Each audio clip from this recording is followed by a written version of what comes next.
تمام موضوعات جتنے بھی موضوعات ہیں، اب انسان جب صبح سے لے کے اٹھتا ہے انسان شام تک جو کچھ بھی کرتا ہے وہ انہی دو موضوعات کی طرف پلٹتا ہے، ایک توحید اور ایک شرک۔ آپ دیکھ جتنے بھی موضوعات کو آپ تصور کر سکتے ہیں، جتنے موضوعات کو آپ تصور کر سکتے ہیں، انہی دو موضوعات کی طرف وہ پلٹتے ہیں، ایک توحید ہوگا یہ وہ شرک ہوگا۔ اس زگزیگ کی طرح ہماری زندگی چل رہی ہے۔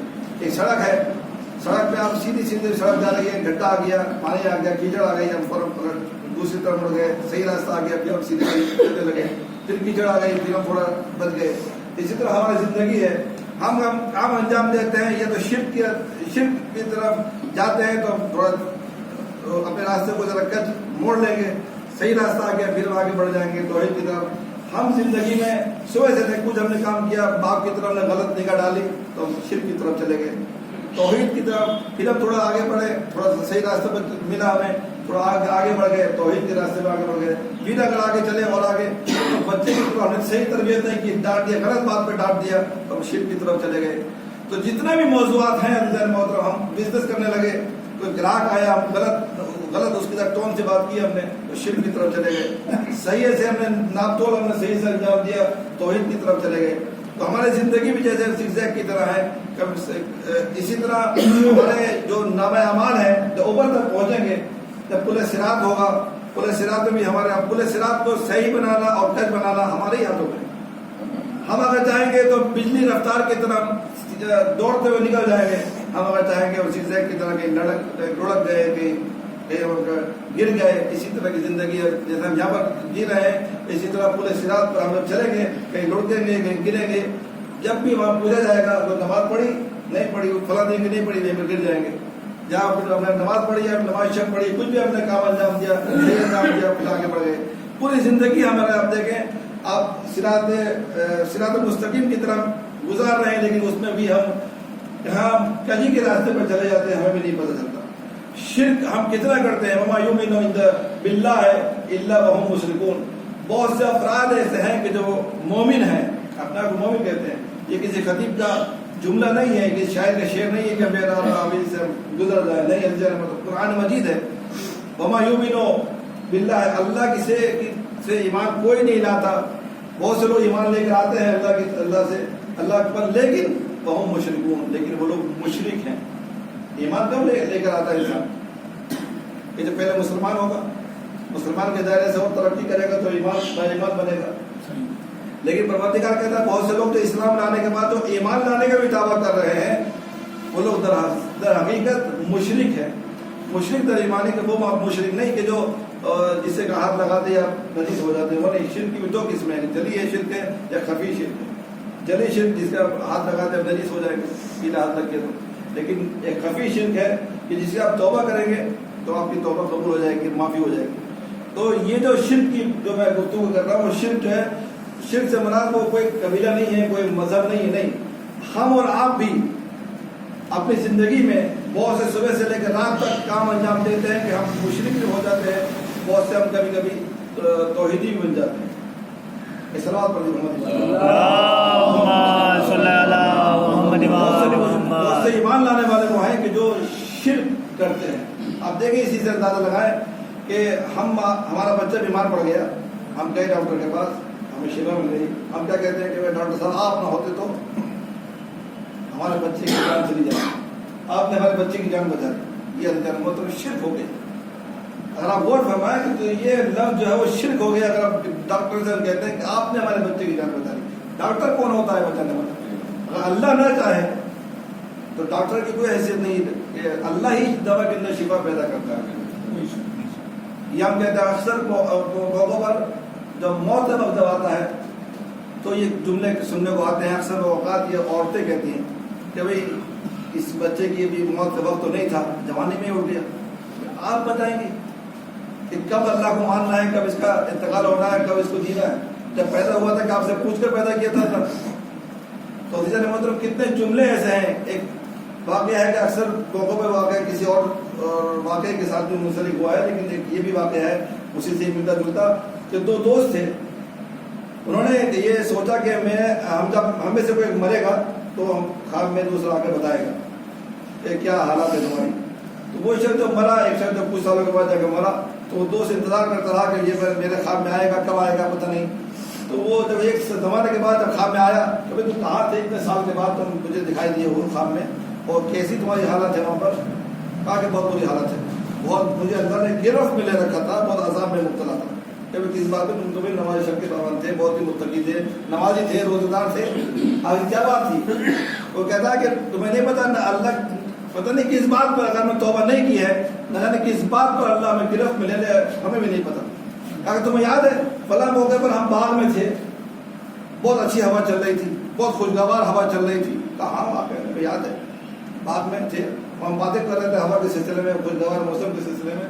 تو ہم نے کیا کہا تھا کہ بہت ہی خوشگوار، بہت اچھی ہوا چل رہی ہے. اسی بات پر اللہ نے مجھے گرفت میں لے لیا. اسی بات پر اللہ نے مجھے اس وقت سے لے کر اب تک مجھے گرفت میں لے رکھا تھا.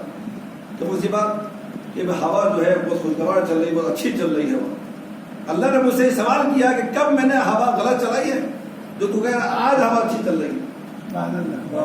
یہ کہنا کہ یہ ہوا اچھی تھا، کتنے میں بھی اکثر گرمی ہو رہی ہے تو ہم کہتے ہیں کہ بہت گرمی ہو رہی ہے، کاش کے اچھی ہوا چل رہا ہے، اے سی میں آ جائے، کاش کے ہوا اچھی چل رہا ہے، کتنے مشرک ہو جاتے ہیں. میں بھی خود لیکن توبہ نہ کریں تو یہ مشرک ہے. اور نماز کے بعد توبہ کرتے ہیں انشاءاللہ توبہ قبول ہو. یہ بھی لفظ کتنے جملے اسی طرح کے آپ سوچیں، صبح سے لے کے شام تک کتنے جملے کہہ دیتے ہیں کہ شرک کی وادیوں میں داخل ہو جاتے ہیں. اب یہ کہتے ہیں کہ ہوا بہت گرم چل رہی ہے، یہ کہنا، یہ موسم سارے اللہ نے پیدا کیا. ہم آپ کون ہوتے ہیں کہنے والے کہ آپ کو کیا پتا کون سی ہوا آپ کے لیے اچھی ہے، کون سی ہوا آپ کے لیے غلط ہے؟ سارے موسم آپ کے لیے اچھے ہیں. اسلام پر دی محمد محمد. یہاں پر اس آیت میں پروردگار عالم حضر کر رہا ہے انما یوحی الیہ، کہ مجھ پر اے پیغمبر کہہ دیجئے وحی مسلسل ہو رہی ہے، مسلسل مجھ پر یہ وحی ہو رہی ہے. انما الہکم الہ واحد، کہ تمہارا پروردگار جو ہے وہ صرف ایک پروردگار ہے. فہل انتم مسلمون، کہ آپ مسلمان ہو رہے ہیں، آپ تسلیم ہو رہے ہیں. یہاں پر حضر کا صیغہ ہے، اور حضر یہاں پر دو حضر پائے جاتے ہیں، دو حضر کہیں پر آ جاتے ہیں. تو یہاں پر یہ مبالغہ نہیں ہے، لیکن حقیقت بیان ہو رہی ہے کہ انما ہم یہ آ جاتا ہے کہ اس کے اردو میں دو میننگ آتے ہیں. ایک تو ہوتا ہے کہ بس یہی چاہتا ہے، بس یہی کرنا چاہتا ہے. دوسرے میننگ یہ ہے کہ اس کے علاوہ کچھ نہیں چاہتا، یہی چاہتا ہے، اس کے علاوہ کچھ نہیں چاہتا. جیسے کہ آیت تفسیر ہے کہ اللہ کا یہی ارادہ ہے، اس کے علاوہ کوئی ارادہ نہیں. اسی طرح یہاں پر انما ہے، لیکن یہاں پر دو انما ہے کہ اے پیغمبر کہہ دیجئے کہ مجھ پر صرف اور صرف یہی وحی ہو رہی ہے، مجھ پر صرف اور صرف یہی وحی ہو رہی ہے. کنٹینیوسلی کا مسئلہ ہے، یہ جو سیکھا کنٹینیوس کا ہے کہ مجھ پر صرف یہی وحی ہو رہی ہے کہ کہہ دو کہ اللہ تمہارا ایک ہے، کہ اس کے علاوہ کوئی وحی نہیں ہے. کیا اس کے علاوہ قرآن مجید میں اتنے آیات ہے کہ اس کے علاوہ کوئی وحی نہیں ہے؟ جو اللہ کہہ رہا ہے کہ مجھ پر صرف ایک یہی وحی ہوئی ہے کہ لا الہ الا اللہ، نہیں. اس کا مطلب یہ کہ پروردگار کہنا چاہتا ہے جتنے بھی آیات ہیں قرآن مجید میں، جتنے بھی آیات ہیں، سب کا جو نچوڑ ہے وہ یہی ہے، لا الہ الا اللہ. جب بھی کوئی وحی ہو رہی ہے ساؤنڈ میں یہی آ رہا ہے، لا الہ الا اللہ. سب کا مطلب ہے، سارے آیتوں کا مطلب جو ہے وہ یہی ہے، لا الہ الا اللہ. تمام انبیاء، جتنے بھی انبیاء آئے، ہمارا آئندہ معصومین ہوں یا جتنے بھی انبیاء ہوں، 1,24,000، سب کا ایک ہی موضوع تھا، ایک ہی ترغیب تھی، سب کو توحید کی دعوت تھی، سب کو توحید کی دعوت دینا. لیکن مطلب ہمارے اندر سے یہ توحید کا جو لفظ ہے وہ محفوظ ہوتا چلا جا رہا. ہم کب گفتگو کرتے ہیں؟ زیادہ تر ہم توحید کے سلسلے میں باتیں نہیں کرتے، اللہ کے سلسلے میں، اللہ کی وحدانیت کے سلسلے میں، اللہ کی صفات کے سلسلے میں ہم کہاں گفتگو کرتے ہیں؟ ہمارے پاس یہ گفتگو یہ موضوع ہی نہیں ہے.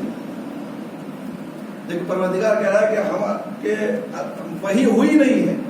دوسری آیات اب دیکھیں قرآن مجید میں، اور اسی طرح کی دوسری آیات، اس کے میں آپ کو سامنے تلاوت کروں.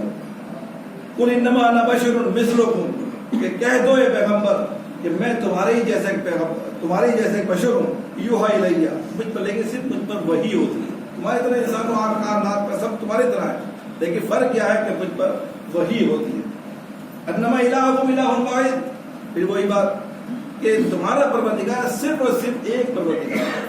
فمن کان یرجو لقاء ربی، جو شخص بھی اللہ سے ملاقات کرنا چاہتا ہے، اللہ سے ملنا چاہتا ہے، فلیعمل عملا صالحا، کہ وہ نیک اعمال کو انجام دے، فلا یشرک بعبادت ربی احد، کسی کو بھی اللہ کی عبادت میں شریک نہ کرا.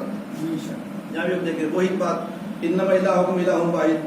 اسی طرح دوسری ہے آیت میں وما، سورہ انبیاء کی دوسری آیت میں جو میں نے تلاوت کی ہے سورہ انبیاء کی 108 میں آیت ہے، اور یہ سورہ انبیاء کی دوسری آیت ہے، وما ارسلنا من قبلک من رسول، میں نے اس سے پہلے کسی بھی رسول کو نہیں بھیجا، یعنی کہ جتنے بھی رسول آئے ہیں آپ سے پہلے کتنے بھی رسول آئے ہیں ان کو میں نے نہیں بھیجا، الا نوحی الیہم، مگر یہ کہ میں نے ان کی طرف وحی کی ہے. کیا وحی کی؟ لا الہ الا اللہ، کہ کوئی معبود نہیں ہے، کوئی اللہ نہیں سوائے معبود کے، تعبدون اللہ، اسی کی صرف عبادت تمہیں کرنی ہے. اسی طرح کی ملتی جلتی بہت سی آیات ہیں جو میں بتا دیا کہ صرف اور صرف اللہ کو دیکھنا ہے، اللہ کی عبادت کرنا ہے. کہ آخر کیا وجہ ہے پروردگار عالم ہم سے کیوں اپنی عبادت کروانا چاہ رہا ہے؟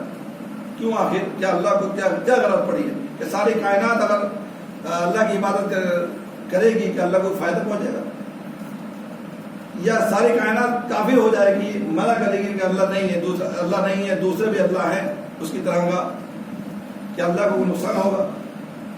نہیں ہے جانا ہوتا. نہ کسی سارے دنیا کے افراد اگر اکٹھے ہو کر توحید کا کلمہ پڑھیں نہ اس کو کوئی فائدہ ہوگا، نہ اسی طرح کوئی سب لوگ کے سب کافر ہو جائیں نہ اس کو کوئی نقصان ہونے والا ہے. فائدہ کس کا ہے؟ صرف اور صرف انسان کا فائدہ ہے. انسان اللہ کو اللہ چاہتا ہے کمال کی منزل تک پہنچائے. نہج البلاغہ میں مولا کائنات صلوات ہوتی ہے، اللہم صلی علی محمد وعلی محمد. نہج البلاغہ میں مولا کائنات ارشاد فرماتے ہیں خلق الخلق حین خلقہ، جب بھی پروردگار جب اللہ نے انسان کو خلق کیا، خلق الخلق حین خلقہ، جب اللہ نے انسان کو خلق کیا، غنی عن طاعتہم، اللہ ان کی اطاعت سے بے نیاز تھا، اللہ کو ضرورت نہیں تھی کہ وہ لوگ اس کی اطاعت کریں. جس کو میں خلق کر رہا ہوں اس کی اطاعت کرے، اللہ کو ضرورت نہیں تھی. فآمن عن معصیتہم، اللہ جو ہے وہ امان میں تھا کہ یہ جو معصیت کرے گا، یہ جو گناہ کرے گا بڑا ہونے کے بعد، اللہ اس سے بھی امان میں تھا. اللہ کو کوئی نقصان نہیں پہنچ رہا تھا کہ اگر یہ گناہ کرے گا. لن تزر معصیت من عصا، جو بھی شخص معصیت کرتا ہے، گناہ کرتا ہے، اللہ کو کوئی فرق پہنچتا نہیں پہنچتا. بلا ینفعہ، اللہ کو کوئی نفع بھی نہیں پہنچتا ہے. من طاعت و من عطا، جو بھی شخص اطاعت کرتا ہے اللہ کی، اللہ کو کوئی فائدہ نہیں پہنچتا. کس کو فائدہ پہنچتا ہے؟ یہ فائدہ پلٹ کراتا ہے خود انسان کو. اللہ کا جو بھی اطاعت کرتا ہے فائدہ پہنچے گا صرف اسی انسان کو، کوئی بھی شخص. اسی طرح کی دوسری آیت ہے، آپ دیکھیں 2 آیت اور میں قرآن مجید کے اندر ارشاد فرماؤں کہ وہ آیات ایسی ہیں کہ اتنا تعجب ہوتا ہے. اگر ظاہری طور پر اگر آپ دیکھیں تو تعجب ہوتا ہے. ان آیات کا ظاہری طور پر ترجمہ کریں تو بہت ہی سوچنا پڑے گا کہ اس کا مطلب کیا ہے. پہلی آیت، من ذا الذی یقرض اللہ قرضا حسنا، کون ہے وہ شخص کہ جو اللہ کو قرض حسنا دے؟ کیا اللہ غریب ہو گیا؟ اللہ فقیر ہو گیا جو ہم سے مانگ رہا؟ کہ اللہ کو مانگنے کی ضرورت ہے؟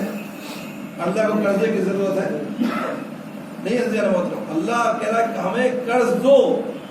دوسری آیت، ان تنصر اللہ، اگر تو اللہ کی مدد کرو. کہ اللہ کو طاقت میں کمزور ہو گیا ہے، اللہ کے خدا، اللہ کو مدد کی ضرورت ہے. اگر یہیں پر آیت ٹھہر جاتی تو ہم سوچتے کہ شاید یہی مطلب ہو، لیکن آیت آگے بڑھ کر کہا کہ من ذا الذی یقرض اللہ قرضا حسنا یضاعف لہ، اللہ جو بھی شخص انسان اللہ کو قرض دیتا ہے اللہ اسی کو بڑھا دیتا ہے. ان تنصر اللہ ینصرکم، اگر تو اللہ کی مدد کرو گے اللہ تمہاری مدد کرے گا. ان تنصر اللہ، اللہ کی ہم کیا مدد کر سکتے ہیں؟ اللہ کی کیا اللہ چاہتا ہے؟ کون سی مدد اللہ چاہتا ہے؟ کہ ان تنصر اللہ ینصرکم، اللہ تمہاری مدد کرے گا. بینک میں پلٹ کر تمہارے پاس ہی پہنچنا ہے وہ فائدہ. کون سی مدد ہے؟ آپ گھر کے اندر ہیں، بچے کی اچھی تربیت کیجیے. اچھی تربیت اگر ہم کر رہے ہیں تو یہ اللہ کی مدد ہے. بیوی کے ساتھ صحیح سے تعلقات برقرار رکھ رہے ہیں، یہ اللہ کی مدد ہے. باپ کے ساتھ اچھے برتاؤ کے ساتھ پیش آ رہا ہے، یہ اللہ کی مدد ہے. آپ آج اپنے باپ کے ساتھ، ماں کے ساتھ اچھا برتاؤ کیجیے. ان تنصر اللہ ینصرکم، تمہاری جو اولاد ہوگی اس سے زیادہ تم سے وہ تمہاری خدمت کروائے. اگر اپنی بیوی کے ساتھ اپنے بچوں کے ساتھ صحیح تربیت سے پیش آؤ گے، صحیح تربیت سے پیش آؤ گے، اللہ تمہاری زندگی کو، اس گھر کو جنت کا نمونہ بنا دے گا، تمہاری مدد کرے گا۔ جو بھی کچھ تم کرو، تم اگر کاروبار میں، بزنس میں ایمانداری کے ساتھ پیش آؤ، تمہارے کاروبار میں فضل، اپنا فضل پیدا کرے گا، برکت پیدا کرے گا۔ یہ ہے اللہ کی مدد۔ تم اللہ سے، تم نے کہ اللہ کہا تھا تم پہلے مدد کرو، تم پہلے قدم اٹھاؤ، تم شروعات کرو، تم پہلے اللہ کی مدد کرو، تب اللہ تمہاری مدد کرے گا۔ تم اللہ کو کچھ قرض دو، تب اللہ تمہارے پر مہربانی فرمائے۔ سورہ مریم 19واں سورہ ہے۔ جب ولادت ہونے والی تھی، ولادت سے پہلے کھانا آ رہا تھا جنت سے، کتنا کھانا، بہت روزانہ کھانا آتا تھا جناب مریم کے لیے۔ ایک مرتبہ آپ کے جو والد تھے آئے، انہوں نے دیکھا کہ کھانا آیا ہوا ہے، پوچھا کہ آخر یہ کھانا کہاں سے آیا ہے، کدھر سے آیا؟ فرمایا کہ جنت سے آیا، یہ اللہ نے مجھے بھیجا، اللہ نے تربیت۔ یعنی بیٹی کے پاس کوئی چیز آ گئی ہے تو باپ کا فرض ہے کہ پوچھے کہ کہاں سے آیا۔ یہ ہے تربیت عزیزان محترم، جو آج ہمارے یہاں سے تربیت کی مفقود ہوتی چلی جا رہی ہے۔ آج باپ نہیں پوچھتا، بیٹی کچھ بھی کرے، بیٹا کچھ بھی کرے، آئی ڈونٹ کیئر کہہ دیتا، مجھے کوئی فرق نہیں پڑتا جی، اب یہ چلے گا اپنی زندگی میں، اس کا خود اس کا عمل اسے کام آئے گا، مجھ سے کیا مطلب ہے۔ عزیزان محترم، آج اب دیکھیں کتنی بیٹیاں ہیں جو بے پردہ پھر رہی، کتنی بیٹیاں ہیں بے پردہ پھر، کتنے لڑکے ہیں ہمارے کمیونٹی میں کہ جو بہک گئے، باپ کچھ نہیں کر رہا۔ جبکہ قرآن مجید کی جو تربیت ہے، اسی جملے سے نظر لگا لیجیے کہ پوچھ رہا باپ، پوچھ رہا کہاں سے آیا، پوچھنے کا فرض ہے۔ آج آپ لاک ڈاؤن کے زمانے میں جب پڑھائی چل رہی ہے، بچے ہیں سب کے سب موبائل میں لگے ہوئے ہیں، یوٹیوب میں لگے ہوئے ہیں، سب کی پڑھائی چل رہی ہے، آپ کا فرض ہے کہ آپ دیکھیں بچہ کیا دیکھ رہا ہے۔ اگر آپ یہ نہیں دیکھ رہے ہیں، آپ کنٹرول نہیں ہے بچے پر کہ وہ آپ دیکھ سکیں کہ موبائل میں کیا دیکھ رہا ہے، تو یہ آپ ماں ہونے کا حق ادا نہیں دے، آپ ماں ہونے کا حق ادا نہیں کر رہے ہیں۔ آپ دیکھیں محترم کتنی ہمارے یہاں کی خواتین ہیں جلوس میں جا رہی ہیں، جلوس میں جا رہے ہیں۔ جلوس کس کا ہے؟ پاس کا علم ہے، تابوت ہے، اس طرح جانا چاہیے، سب کو جانا چاہیے، لیکن کتنی ایسی خواتین ہیں محترم دیکھنے کے بعد شرم آتی ہے۔ بہت سی جو لڑکیاں ہیں جو کہ بالغ ہو چکی ہیں، مائیں ساتھ جا رہے ہیں، خالائیں ساتھ جا رہی ہیں، پھوپھیاں ساتھ جا رہی ہیں، لیکن ان کے ٹخنوں تک پجامے آج کل فیشن چل پڑے ہیں، ٹخنوں تک ان کے پیر نیچے سے کھلے ہوئے، ہاتھ ان کی طرف سے لے کے یہاں تک کھلے ہوئے۔ ماں نے تو چادر اوڑھ لی ہے، جبکہ ماں بھی اگر 2 دن مردوا جائیں دلی جائیں گی تو ان کی ماں کے بارے میں بھی یہ ملتا ہے کہ وہ چادر اتار دیتی ہے، وہ شہر میں آ گئے۔ بہت سی خواتین ہمارے جب مجلس پڑھنا سیکھ گئی ہیں، مجلس پڑھتی ہیں، بہت سی خواتین ہیں کہ جو شوق ہے ان کو کہ مجلس پڑھنا ہے، بس وہ ممبر پر آ گئی ہیں، جناب زہرا کے مسائل پڑھتی ہیں، جناب زہرا کے مسائل پڑھتی ہیں، چادر کے مسائل پڑھتی ہیں، کتنا دکھ ہوتا ہوگا، رلاتی ہیں لوگوں کو۔ لیکن وہی خواتین جو ذاکرائیں کہلاتی ہیں، ہمارے سلسلے کی بہت سی ذاکرائیں ہیں ہمارے سلسلے کی جو ممبر میں بیٹھنے لگی ہیں، لیکن آپ گھریلو زندگی میں جائیے، آپ کا کزن آ جائے، ان کا پھوپھی آ جائے، کا بیٹا آ جائے، کوئی بھی آ جائے، وہ اسی طرح کھلے ہوئے بیٹھے گی، روبٹا تک نہیں ہے۔ کیسے کس نے حق دیا ایسی ذاکراؤں کو ممبر پہ بٹھانے کا؟ مطلب یہ ممبر کو سنبھال سکتے ہیں تو یہی جو مجمع ہے یہی سنبھال سکتے ہیں، یہی مجمع ٹھیک ہے۔ اگر یہ ذاکر ہو یا ذاکرہ ہو، کوئی بھی ہو، یہ اگر موقع نہیں دے گا کہ ایسے شخص ممبر پر نہیں بیٹھے گا جو کھلا گناہ کرتا ہے، تو یہ شخص فوراً سدھر جائے گا۔ ہم آپ اس کو ابھارتے ہیں کہ لوگ بھی کچھ کرنا چاہے کریں، ایک مرتبہ تم پر بٹھانا، ممبر پر تمہیں بٹھانے کی عزیز مطلب ایسی ذاکراؤں کو کیوں بٹھایا جاتا ہے نہیں سمجھ میں آتا۔ ہماری وائف کی ابھی چینل میں مجالس کا سلسلہ ابھی جب شروع ہوگا، ذاکریں پڑھتی ہیں، تو میں نے ان سے کہا فلاں فلاں کا نام کاٹو، کیوں کاٹو؟ تاکہ جب عمل نہیں ہے اس کا، عمل نہیں ہوگا تو کیسے عمل نہیں ہونے کا تو ہم کیسے دوسروں کا عمل کرنا سیکھیں گے؟ یا جو کیسے وہ آنسو بہاتی ہے مگر مت کے آنسو ہے، یہ تو مسائل میں اگر میں رو رہا ہوں، مجھے میرا خود کا کردار میں ایسا نہیں ہے۔ ہر روز عزیزِ محترم ہمیں توبہ کرنی چاہیے کہ اگر کہاں جا رہے ہیں، کدھر جا رہے ہیں، شرک کی منزلوں میں جا رہے ہیں۔ یہ اب تربیت ہمارا فرض ہے، یہ توحید میں داخل ہے۔ ہم تربیت سے اگر پیچھے ہٹتے ہیں تو وہ ایک شرک کی وادی میں پیدا ہوتا ہے۔ جو بھی ہم کام انجام دیں میرا محترم ہمیں چاہیے کہ اللہ کے لیے انجام دیں. کوئی بھی کام اگر انجام دیں اللہ کے لیے انجام دیں, کسی اور کے لیے نہیں. یہ مجالس برپا ہے امام حسین کی خوشنودگی میں, حسین کی خوشنودگی میں ہمارے دل میں ہونا, نیت میں ہونا چاہیے. اگر ان کے دل میں یہ ہے کہ ہم دو لوگوں کو جمع کرنے کے لیے یا لوگوں کے خاطر ہم مجلس پر کر رہے ہیں, لوگوں کے خاطر تبرک بانٹ رہے ہیں, اچھا تبرک بانٹ رہے ہیں, تو عزیز محترم اس میں دوسروں کا ثواب شامل ہو گیا. اب ان سے ثواب لیجیے, اللہ سے امام حسین سے ثواب لینے کی آپ کو ضرورت ہے. مجالس برپا ہے, اگر آپ نے یہ نیت ہے کہ معصوم کے لیے ہے, امام حسین کے لیے ہے, تب تو صحیح ہے. اب کتنے مجالس عزیز محترم ہم دیکھتے ہیں کہ ایک مجلس کوئی کر رہا ہے, پورے سال میں ایک مجلس کر رہا ہے, وہ یہ دیکھتا ہے کہ اگر میں دیکھتا ہوں میرے مجلس میں کون آتا ہے, فلاں شخص میرے مجلس میں نہیں آیا, میرا جو دوست تھا میرے مجلس میں نہیں آیا, میں بھی اس کی 10 کے 10 مجلس میں نہیں جاؤں. آپ کو آنا صرف مجلس میں امام حسین کے لیے آنا. اگر جھگڑا بھی ہے آپ کے بھائی کے ساتھ, اس کے وقت میں گھر میں مجلس کر رہا ہے, تو آپ جائیں امام حسین کی مجلس ہو رہی ہے. لیکن اگر یہ دیکھیں فلاں شخص نہیں آیا میرے مجلس میں بھی نہیں جاؤں گا, یا یہ شخص بیٹھے ہوئے ہیں پڑھ رہے ہیں, مظفر صاحب پڑھ رہے ہیں یہاں پر, کہ میں نے فلاں کو بلایا تھا, میں نے مجلس برپا کی ہے, فلاں صاحب نہیں آئے, فرقان رضا صاحب نہیں آئے, تو محلے میں رہتے صاحب یہ صاحب نہیں آئے, تو اب میں پڑھ رہا ہوں عزیز محترم. تو یہاں پر یہ شرک کی باتیں بتاتے ہیں, اس لیے کہ یہ تو ثواب تم نے جو لیا ہے تو فرقان رضا صاحب کے لیے لے رہے ہو, اب امام حسین کے لیے نہیں لے رہے ہو. اگر میں سوچ رہا ہوں, یہ سوچ رہے ہیں کہ فلاں شخص کیوں نہیں آیا, یہ سوچنا تو یہ ہے کہ جس کے لیے مجلس برپا کی ہے وہ آیا ہے نہیں آیا. جس کے لیے مجلس برپا کی ہے, جناب وہ آیا ہے نہیں کیا ہے. وہ کیسے آئے گا جب آپ کی جو پیسہ ہے وہ پاک و پاکیزہ, تبرک ہم بانٹ رہے ہیں. اگر ہم گھوٹالے کا تبرک ہم بانٹ رہے ہیں, ہم نے سود کا پیسہ لیا ہے, ہم نے چوری کا پیسہ لیا ہے, نیاز کر رہے ہیں, تو اسے نیاز سے کوئی فائدہ نہیں. ایسے پیسے تو کوئی فائدہ, ایسی نیازوں سے کوئی فائدہ نہیں. جیسے کہ وہ دعائیں, وہ نمازیں منہ پہ دے مارے جائیں گے, اسی طرح یہ مجلس سے بھی منہ پہ دے کے مارے جائیں گے. مجھے مجلس کی ضرورت ہے. امام حسین کو خلوص کی ضرورت ہے. جو بھی مجلس ہو خلوص کے ساتھ ہو. اسی طرح کوئی بھی عزیز مطلب ذاکر ہو, تو بھی اگر یہ آیا ہے مجلس پڑھنے کے لیے, میری واہ ہو, میری لوگ مجھے پوچھے, لوگ بہت مجمع ہے میرے مجلس میں, تو یہ ذاکر بھی اللہ کے لیے نہیں پڑھ رہا ہے. آپ کسی کو بھی اگر آپ آزمانا چاہیں, آپ اس سے کہیے کہ میں مجلس ہے, 4 آدمی میں میری مجلس ہے, میری پاس فیملی آئے گی, مجلس پڑھ دینا. اگر وہ بہت بڑا ذاکر ہے اس کو بلائیے آپ. اگر وہ آ جاتا ہے تو اس کا مطلب یہ ہے کہ آپ کو کوئی امام حسین کے لیے آیا ہے, لیکن اگر وہ نہیں آ رہا ہے تو اس کا مطلب یہ ہے کہ وہ مجمع کے لیے کر رہا ہے. اگر وہ پیسے کے لیے خاطر آ رہا ہے, اگر آپ کہیں کہ محنت پڑھنی ہے آپ کو, اور اگر وہ مطالبہ کر رہا ہے کہ اتنے پیسہ مجھے بھیجے گا تو میں آؤں گا, اور